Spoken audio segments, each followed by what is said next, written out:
Hi there guys and girls, good evening to each every one of you. Want to have some muffins? I have here a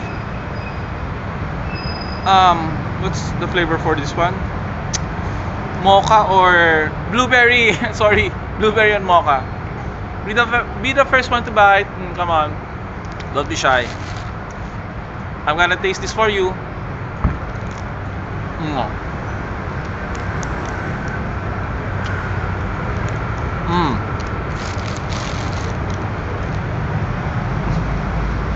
Later on.